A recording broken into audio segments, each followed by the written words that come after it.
Yadgir town police ಠಾಣೆ PSI Parashuram ಅವರು ಈಗ ನಿಧನರಾಗಿದ್ದಾರೆ. ನಿನ್ನೆಷ್ಟೇ ಯಾದಗಿರಿ ಠಾಣೆಯಿಂದ ರಿಲೀವ್ ಆಗಿದ್ರು PSI.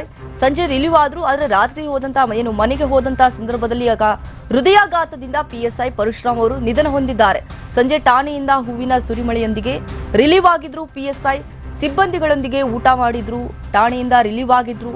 Yadgir town ಠಾಣೆಯಿಂದ cyber crime ಠಾಣೆಗೆ ವರ್ಗಾವಣೆಯಾಗಿದ್ರು. ಹೀಗಾಗಿ ಠಾಣೆಯಿಂದ ರಿಲೀವ್ ಆಗಿ ಮನೆಗೆ ಹೋದಾಗ ಹೃದಯಾಘಾತ ಆಗಿದೆ. ಕೊಪ್ಪಳ ಜಿಲ್ಲೆಯವರಾದ ಪರಶುರಾಮ್ 2017 ಬ್ಯಾಚ್ ಪಿಎಸ್ಐ ಆಗಿದ್ರು. ಯಾದಗಿರಿ ಜಿಲ್ಲೆಯಲ್ಲಿ ಉತ್ತಮ ಸೇವೆಯನ್ನ ಸಲ್ಲಿಸಿ ಹೆಸರನ್ನ ಮಾಡಿದ್ರು ಪರಶುರಾಮ್ ಅವರು. ನಿನ್ನೆ ಮನೆಗೆ ಹೋದಂತಹ ಸಂದರ್ಭದಲ್ಲಿ ಹಾರ್ಟ್ ಅಟ್ಯಾಕ್ ನಿಂದ ಈಗ ಸಾವನ್ನಪ್ಪಿದ್ದಾರೆ ಅನ್ನೋದು ಗೊತ್ತಾಗ್ತಾ ಇದೆ.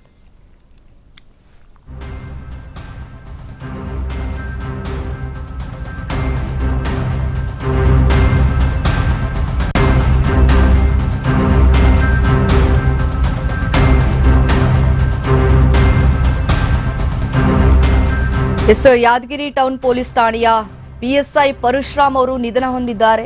ನಿನ್ನೆ ಅಷ್ಟೇ ಯಾದಗಿರಿ ಠಾಣೆಯಿಂದ ಅವ್ರನ್ನ ರಿಲೀವ್ ಆಗಿದ್ರು.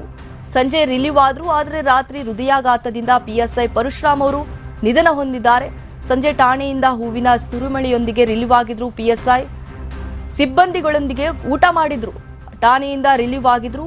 ಯಾದಗಿರಿ ಟೌನ್ ಠಾಣೆಯಿಂದ ಸೈಬರ್ ಕ್ರೈಮ್ ಠಾಣೆಗೆ ಟ್ರಾನ್ಸ್ಫರ್ ಆಗಿದ್ರು. ಹೀಗಾಗಿ ಅಲ್ಲಿರುವಂತಹ ಪೊಲೀಸರು ಹೂವಿನ ಸುರಿಮಳೆಯನ್ನ ಮಾಡಿ ಅವರಿಗೆ ರಿಲೀವ್ ಅನ್ನ ಮಾಡಿಕೊಟ್ಟಿದ್ರು. ಠಾಣೆಯಿಂದ ರಿಲೀವ್ ಆಗಿ ಮನೆಗೆ ಹೋಗಿರ್ತಾರೆ.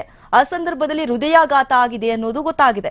ಕೊಪ್ಪಳ ಜಿಲ್ಲೆಯವರಾದ ಪರಶುರಾಮ್ 2017 ಬ್ಯಾಚ್ ಪಿಎಸ್ಐ ಆಗಿದ್ರು. ಯಾದಗಿರಿ ಜಿಲ್ಲೆಯಲ್ಲಿ ಉತ್ತಮ ಸೇವೆಯನ್ನ ಸಲ್ಲಿಸಿ ಹೆಸರುವಾಸಿಯನ್ನ ಮಾಡಿರ್ತಾರೆ ಪರಶುರಾಮ್ ಅವರು.